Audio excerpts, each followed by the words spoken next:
So from the video from the screen you can clearly see that we are playing a phone game.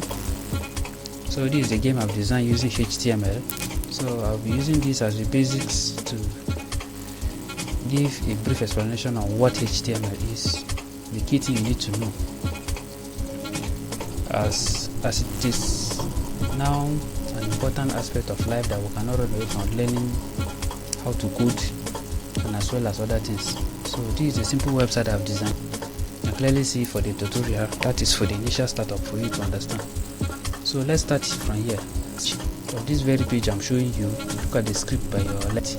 This first part of it is referred to as CSS, that is Cascading Style Sheet. It talks about arranging, that is telling us where our paragraph should be, like this paragraph here, where our heading should be, how this video should display, the background color and any other feature. So it's telling us that the body, what should the body be? This is the background color. It's telling us it should be light blue. The header, what color should the header be? The header should be white, which is this whitish one you are seeing, this white right up you are seeing here. And then the font size of our paragraph, which is this paragraph here. Look at it. Look at it. Then if you come down, the key thing that made up the HTML page, this is another part again. This is the document declaration. This is the main document here.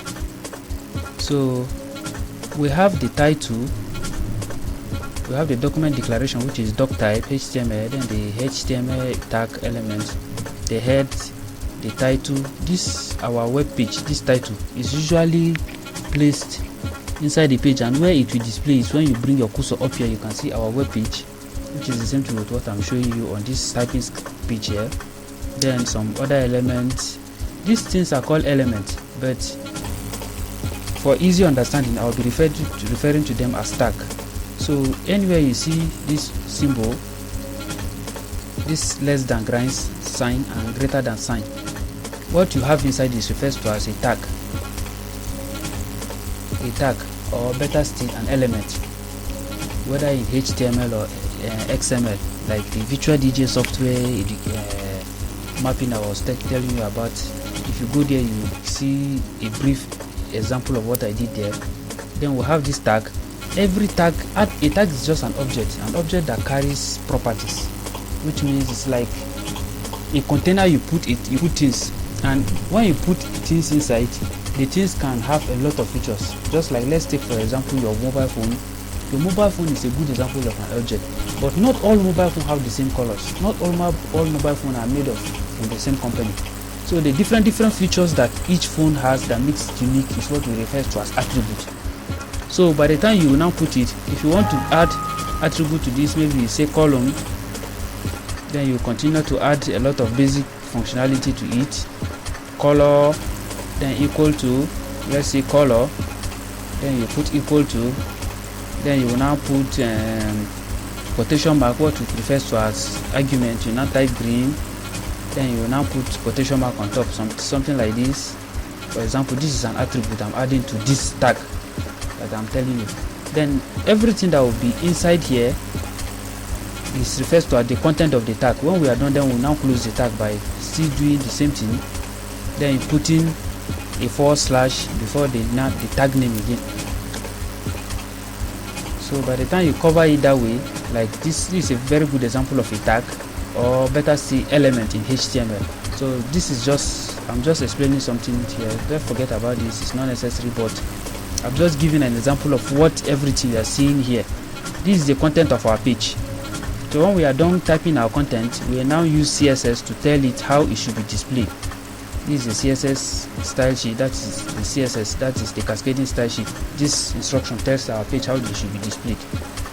Then by the time you are done with this, if you look carefully inside here, you will see this is another good example. The video tag is having some elements, it's having some attributes here. Controls, you can see the autoplay.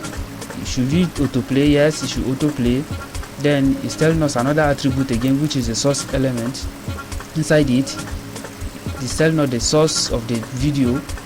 There's a video, this video is more header, this is the title. this title, this is the title of the video. Sorry, from the beginning here, after this quotation mark to this part, this is the title of the video. That is the file name of the video as we save it in the system. And the type, what type is it telling us? This is telling us it's a video here, telling us it is a video and an MP4 for that matter, so you can clearly see.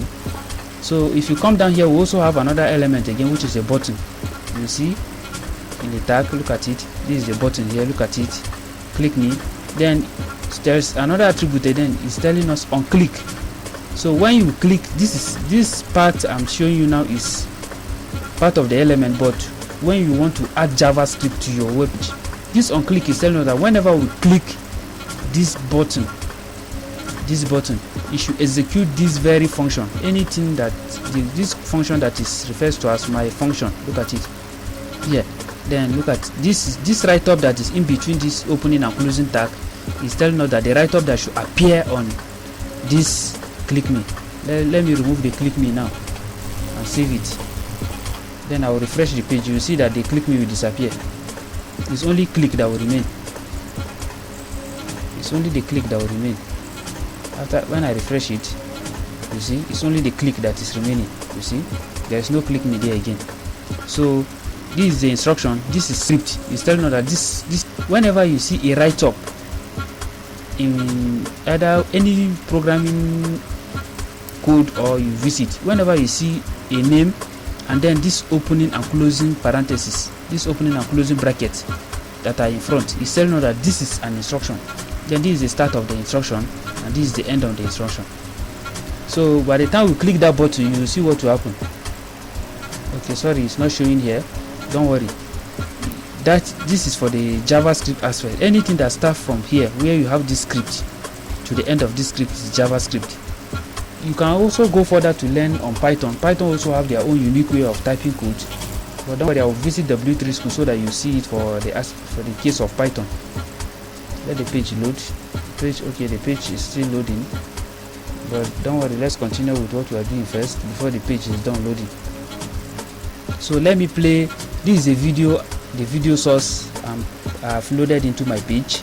I'll play it for you to see so that you understand that programming is actually fun and you can do a lot of things with it. Not necessarily there are things that as you are doing you are supposed to be seeing it.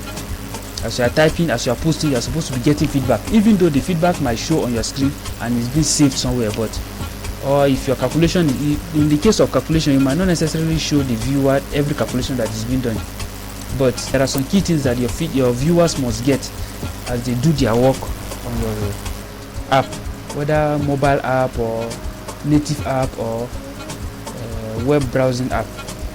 So let's play the video so that you see. Let me stop this very one from playing so that you see it.